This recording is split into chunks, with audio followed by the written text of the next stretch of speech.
पैसा वसूल is brought to you by BSE's Investor Protection Fund.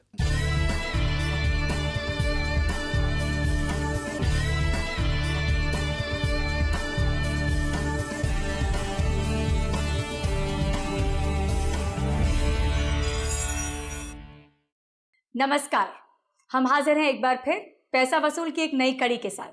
मैं हूं करुणा। फिल्म और टेलीविजन की चकाचौंध भरी दुनिया में कुछ असली हीरो पर्दे के पीछे ही रह जाते हैं। ऐसे ही एक शख्स से आज हम आपकी मुलाकात कराएंगे हमारे व्यय सेगमेंट में। लेकिन उससे पहले नजर डालते हैं इस हफ्ते की प्रमुख खबरों पर। राष्ट्रीय कृषि और ग्रामीण विकास बैंक नाबार्ड खाद्य महंगाई को काबू करने के लिए टैक्स फ्री बॉन्ड्स के जरिए 5,000 करोड़ रुपए जुटाएगी। इससे जुटाई गई राशि से प्रोटेक्टेड फार्मिंग और डेयरी सेक्टर में काम करने वाले संस्थानों को कर्ज मुहैया करवाया जाएगा। अब बैंक खाता परमानेंट या लोकल एड्रेस में से किसी एक ही प्रमाण पत्र के साथ खोला जा सकता है। आरबीआई के इस निर्णय से ऐसे कर्मचारियों को मदद मिलेगी जिनका तबादला होता रहता है। देश में इस साल बारिश पहले के अनुमान से काफी कम रहने की आशंका है। भारतीय मौसम विभाग ने जारी अनुमान में कहा है कि बारिश 50 वर्षों की औसत की 93% रहेगी, जबकि पहले ये 95% रहने का अनुमान था। मौसम विभाग ने कहा कि अल नीनो के उबरने के ज्यादा आसार हैं, जो बादलों के बनने में रुकावट पैदा करती है। केंद्र सरकार ने गन्ना किसानों और चीनी मिलों को राहत देते हुए रॉ चीनी के निर्यात के लिए 3,300 रुपए प्रति टन सब्सिडी को मंजूरी दे दी है। ये सब्सिडी जून और जुलाई माह के लिए दी गई है। अप्रैल और मई में दी गई सब्सिडी से ये करीब 45% ज्यादा है। राष्ट्रीय कृषि और ग्रामीण विकास बैंक नाबार्ड ने कृषि क्षेत्र में निवेश को बढ़ावा देने के लिए बैंकों की मदद को लेकर अपनी दीर्घकालीन पुनर्वित्त सुविधा पर ब्याज दर में 0.2% की कटौती की है। आइए मिलते हैं 66 वर्षीय हेनरी जॉन मार्टिस से, जो पेशे से एक मेकअप आर्टिस्ट हैं। 46 साल की लंबी फिल्मी करियर में दादा साहब फाल्के पुरस्कार विजेता मेकअप आर्टिस्ट हेनरी मार्टिस ने लगभग 60 फिल्मों में बतौर मेकअप आर्टिस्ट काम किया है और अनेक जाने माने फिल्मी हस्तियों के रूप को पर्दे पर निखारा है। 1974 में महानायक अमिताभ बच्चन की फिल्म डॉन से हेनरी ने अपने करियर की शुरुआत की। अपने पिता के निधन के बाद 1960 में हेनरी महज 12 साल की उम्र में मैंगलोर से मुंबई आए और बहुत संघर्ष किया। दिन में काम करता था, फिर नाइट स्कूल में जाके मैं 9th स्टैंडर्ड तक पढ़ा। भूखा भी रहना पड़ता था, खाने के लिए नहीं मिलता था, रहने के लिए घर भी ठीक तरह नहीं था। 1976 में वे BR फिल्म्स का हिस्सा बने। फिर पति पत्नी और वो, इंसाफ का तराजू और बर्निंग ट्रेन जैसी फिल्मों में अपनी कलाकारी दर्शाई। चोपड़ा साहब का क्या था, ये कोई भी पिक्चर डायरेक्शन करते थे ना, सुबह 9 बजे शिफ्ट में 9:30 बजे काम चालू होता था। 6 के बाद अगर समझो शॉर्ट कहीं रिटेक भी करना है तो भी नहीं, 6 बजे की take up.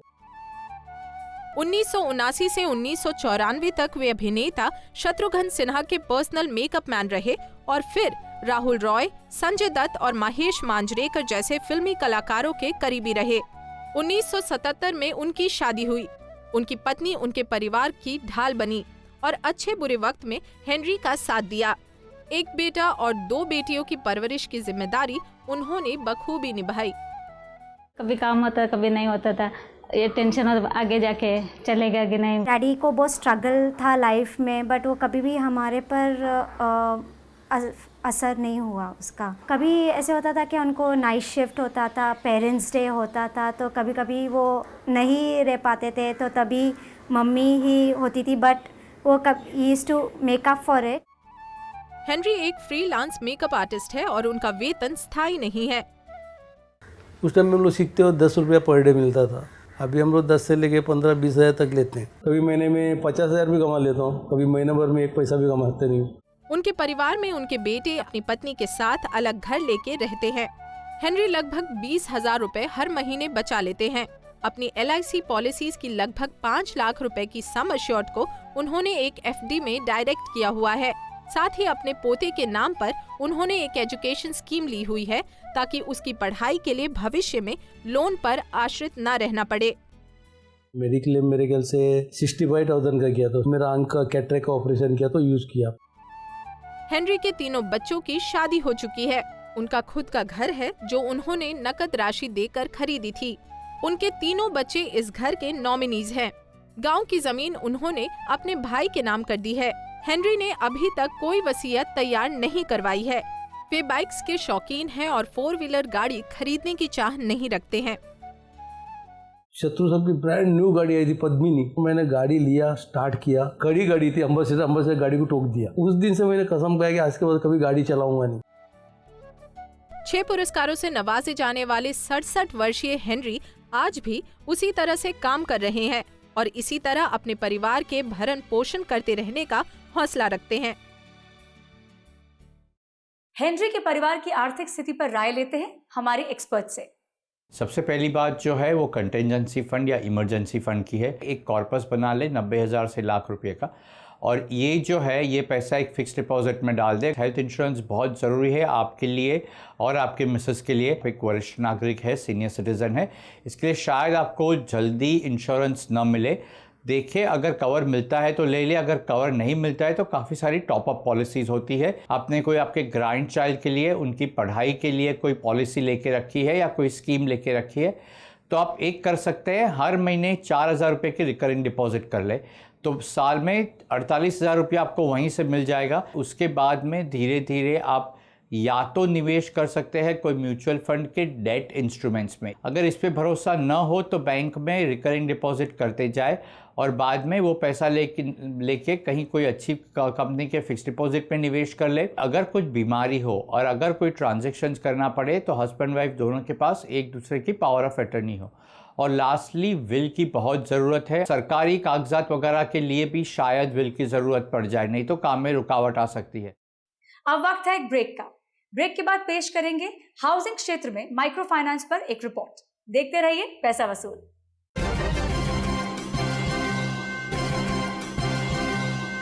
BSc SME. Turn your small company into a big one.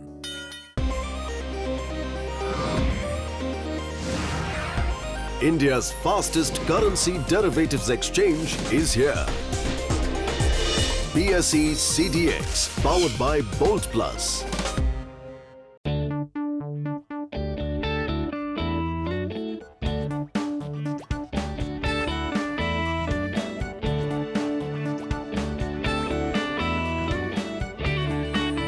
Get listed on the BSc SME platform and turn your small company into a big one.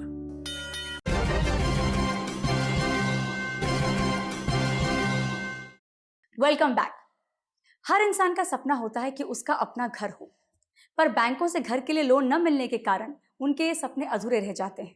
लेकिन अब उन्हें निराश होने की कोई ज़रूरत नहीं है, क्योंकि हाउसिंग सेक्टर में भी माइक्रो फाइनेंस संस्थाएं सामने आई हैं जो इन सपनों को साकार करने में मदद कर रही हैं। इस पर पेश है संजीत कुमार की एक रिपोर्ट। निम्न आय वर्ग के लोग या असंगठित क्षेत्र में काम करने वाले लोगों का भी अपना घर खरीदने का सपना होता है, लेकिन जानकारों की माने तो इन लोगों की लोन रिपेमेंट कैपेसिटी पर संदेह होने के कारण बैंक उन्हें लोन देने से कतराते हैं, जिससे वे अपने सपनों का घर नहीं खरीद पाते। ऐसे हालात में माइक्रो फाइनेंस संस्थाएं इन लोगों की आर्थिक मदद कर रही हैं। आमतौर से उनके लिए होती है जो लो इनकम ग्रुप होता है, जहाँ पे मैक्सिमम जो यानी कि ज़्यादा से ज़्यादा जो होम लोन आपको मिलता है वो करीब करीब 10 लाख के आसपास। अब 10 लाख लोन में आपको जो टाइम फ्रेम मिलता है, जो आपको टेन्योर मिलता है, वो करीब 180 महीने का होता है, यानी कि 15 साल का होता है। जानकार बताते हैं कि बैंकों की तरह माइक्रो फाइनेंस संस्थाएं भी घर के कीमत की 80% ही लोन प्रदान करती हैं, जिसका मतलब 20% राशि का इंतजाम घर खरीदने वालों को खुद करना होता है। लेकिन इस पर लगने वाले इंटरेस्ट रेट बैंकों की तुलना में ज्यादा होते हैं। जो ब्याज आपको लगेगा वो करीब 12% लगेगा, और आमतौर से तो ज़्यादा कोलेटरल नहीं मांगती, पर अगर उनको लगे कि ऐसी ज़रूरत है या आपकी इनकम इतनी ज़्यादा मजबूत नहीं है, या आपकी इनकम कैश में हो रही है, इनकम की कोई गारंटी है या नहीं है, या आपकी इनकम सीजनल है कि साल में से 6 महीने आपकी कमाई होती है, 6 महीने नहीं होती है, तो जहाँ पे उनको लगता है कि यहाँ पे थोड़ा सा जोखिम दिख रहा है आपको पैसे देने में, तो शायद वो गारंटर श्योरिटी टाइप का एक एडिशनल कोलेटरल आपसे मांग सकते हैं। भारत में साधनहीन लोगों को ऋण मुहैया कराने के साथ साथ उनके आर्थिक सशक्तिकरण में माइक्रो फाइनेंस संस्थाएं महत्वपूर्ण भूमिका निभा रही हैं। तो अगर आप भी अपने सपनों का आशियाना खरीदना चाहते हैं तो माइक्रो फाइनेंस का दामन थामें। कम आमदनी वाले लोगों को कोई व्यापार शुरू करने के लिए या छोटी संस्थाओं को अपना व्यापार बढ़ाने के लिए माइक्रो फाइनेंस कैसे सबसे अच्छा विकल्प बन के सामने आ रहा है, बता रही है हमारी एक्सपर्ट दीना मेहता।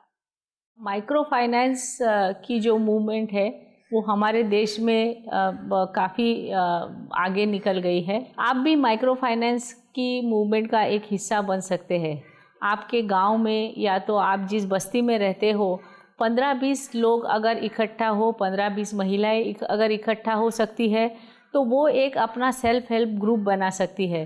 माइक्रो फाइनेंस के प्रिंसिपल में एक जन उसमें लीडर होता है और सब बाकी लोगों की वो जिम्मेदारी लेते हैं और हर एक व्यक्ति के लिए वो जो लीडर है वो सहायक रूप और उसकी पहचान दे पाता है। इससे छोटे छोटे जो हम बिज़नेस करना चाहते हैं जिसमें छोटी सी कैपिटल लगती है 2000-5000 रुपये, तो एक ग्रुप बनने से, सेल्फ हेल्प ग्रुप बनने से आप ये लोन ले सकते हो और छोटी छोटी किस्तों में डेली बेसिस पे, वीकली या मंथली बेसिस पे आप ये लोन लौटा सकते हो। अब वक्त है एक ब्रेक का। ब्रेक के बाद हमारे आई सेगमेंट में मिलेंगे एक रेस्टोरेंट के मालिक से। देखते रहिए पैसा वसूल।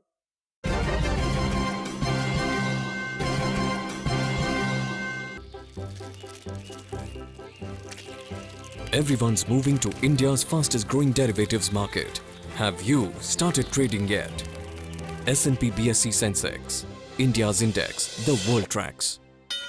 Sensex is sensational. Is the darling of everyone. I am Vallabh Bansali. I've been associated with the BSE since 1981. Come, feel the financial pulse of the nation. S&P BSE Sensex, India's index, the world tracks. Everyone's moving to India's fastest growing derivatives market. Have you started trading yet? S&P BSE Sensex, India's index, the world tracks.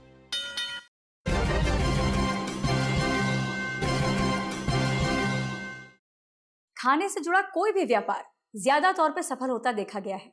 बाहर खाने का चलन, fast food के प्रति रुझान इसके प्रमुख कारण माने जा सकते हैं। श्रीधर शेट्टी एक ऐसे ही उद्यमी हैं जो जीवन में बहुत जद्दोजहद के बाद 3 रेस्टोरेंट्स के मालिक हैं। श्रीधर के प्रेरणा भरे सफर पर नजर डालेंगे हमारी संवाददाता रत्ना नायर के साथ। मैंगलोर से आने वाले श्रीधर शेट्टी रेस्टोरेंट बिजनेस से बचपन से ही जुड़ गए थे। 7 साल की उम्र में उनकी मां के गुजर जाने के बाद श्रीधर अपने भाई बहन और अन्य रिश्तेदारों के साथ महाराष्ट्र आए और नन्ही सी उम्र में पढ़ाई के साथ साथ रेस्टोरेंट में काम करना शुरू किया।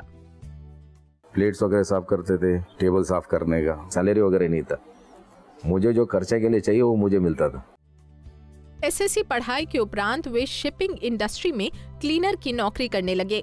1989 में उन्होंने अपना ट्रांसपोर्ट का बिजनेस शुरू किया, जिसमें घाटा होने की वजह से 1990 में उन्हें उसे बंद करना पड़ा।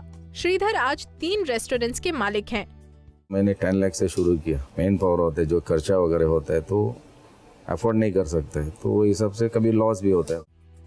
उनका व्यापार 10 लाख रुपए के टर्नओवर से बढ़कर आज 40 लाख रुपए का हो गया है।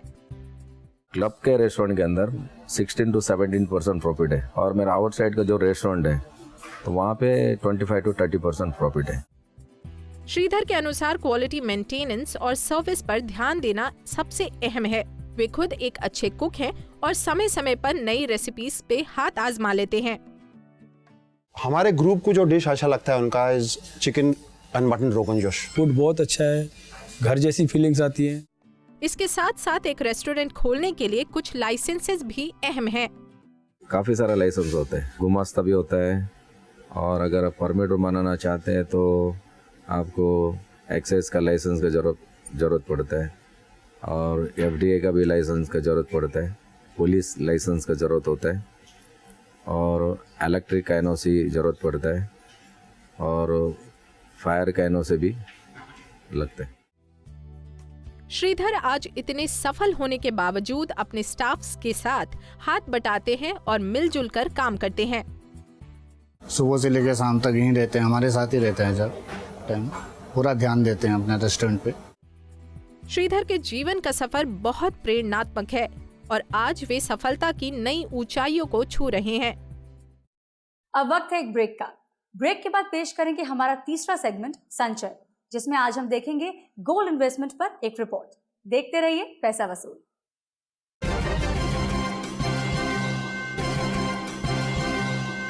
new mobile app from BSC. Now take BSC wherever you go.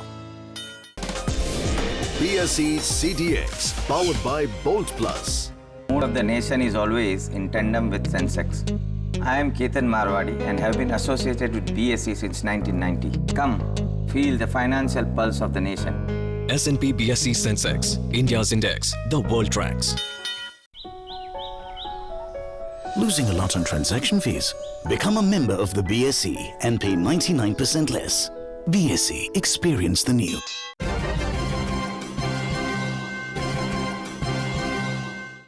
Welcome back. आप देख रहे हैं पैसा वसूल। सोना न सिर्फ लोगों की शान शौकत का प्रतीक है, बल्कि आजकल ये निवेश का एक महत्वपूर्ण जरिया बन गया है। सोने में निवेश के बारे में और विस्तार से जानेंगे गरिमा दास की इस रिपोर्ट के जरिए।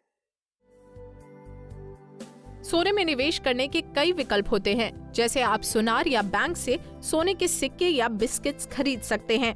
दूसरा तरीका है गोल्ड ETF। तीसरा विकल्प है गोल्ड फंड्स, जो म्यूचुअल फंड्स प्रदान करते हैं। सोने के बाजार में काफी उतार चढ़ाव होता है। स्टॉक मार्केट्स की अनिश्चितता को देखते हुए निवेश करने के लिए SIP एक सही जरिया हो सकता है। कोई भी निवेशक अपने गोल्ड में जितना भी एलोकेट करना चाहते हैं वो अपने टोटल इन्वेस्टमेंट का 10% होना चाहिए। हम नॉर्मली सजेस्ट करते हैं कि आप SIP के रूट से करिए। अगर बढ़ेगा भी तो भी आपने हर लेवल पे खरीदा है और आपकी प्राइसिंग है वो एवरेज हो रही है। अगर यहाँ से गिरता भी है तो भी आप एवरेज कर रहे हैं। कई लोग सोने के गहनों को ही एकमात्र निवेश मान बैठते हैं। इससे अच्छा है कि आप सोने के सिक्के या बिस्किट्स खरीद के रखें, जो एक सही निवेश माना जाता है। आपने आज ज्वेलरी खरीदी है और 5 साल बाद अगर बेचने जाते हैं तो उसमें जो आपका डिडक्शन होता है, जो कटता है पैसा, वो आपका मेकिंग चार्जेस पूरा कट जाता है। दूसरा, गोल्ड की जो प्योरिटी लेवल ज्वेलरी में होती है वो 18 कैरेट से ऊपर नहीं होती, तो कोई रियल सेंस में अगर आप देखेंगे तो आपके गेन्स नहीं होते हैं। यही चीज़ अगर आप कॉइन्स या बिस्किट के रूप में रखते हैं तो उसमें मेकिंग चार्जेस नहीं कटते हैं और जो प्राइस होता है वो प्योरिटी के लेवल पे मिलता है। सोने में निवेश करने से पहले कुछ तथ्यों पर खास ध्यान देना बहुत जरूरी है। फिजिकल गोल्ड खरीद रहे हैं या आप डीमैट में इलेक्ट्रॉनिक फॉर्म में खरीद रहे हैं, आप उसे रखेंगे कहाँ पे, उसकी सिक्योरिटी क्या है। तो एक तो आपको वो चीज़ ध्यान में रखना है। दूसरा, आपको ये देखना है कि अगर जब आप बेचेंगे इसे तो जो भी आपको गेन्स होता है, जो आपने मुनाफा कमाया है, उस पर टैक्सेशन क्या होता है, आपको प्योरिटी देखनी है। तो प्योरिटी आप कैसे श्योर होंगे कि प्योरिटी क्या है? तो जब आप इलेक्ट्रॉनिकली खरीदते हैं उसके सर्टिफाइड होते हैं और उसकी प्योरिटी की टेंशन आपको नहीं रहती है। प्राइसिंग चौथा एलिमेंट है। जब आप इलेक्ट्रॉनिकली खरीदते हैं तो उसमें आपको वो प्रॉपर जो प्राइसिंग की ट्रांसपेरेंसी होती है वो पूरी रहती है। सोने की सबसे ज्यादा खपत और उपभोक्ता भारत में है। ध्यान देने वाली बात यह है कि म्यूचुअल फंड्स, बैंक खातों, FD जैसे निवेशों के विपरीत सोने में की गई निवेश से नियमित आय नहीं मिलती है, पर विशेषज्ञों का मानना है कि समय के साथ सोने का मूल्यांकन बढ़ता है, जिससे आपके निवेश की वैल्यू भी बढ़ती है। BSE का एक विभाग है जो क्लियरिंग और सेटलमेंट का काम करता है। इसके अंतर्गत बायर और सेलर के द्वारा की गई ट्रेडिंग पर निगरानी होती है। आइए पेश है इस पर एक रिपोर्ट। स्टॉक एक्सचेंज में जो ब्रोकर अपने शेयर बेचते हैं उनसे शेयर लेकर वे शेयर जो ब्रोकर वो शेयर खरीदते हैं उन्हें देना, तथा जो ब्रोकर शेयर खरीदते हैं उनसे पैसे लेकर वो पैसे जो ब्रोकर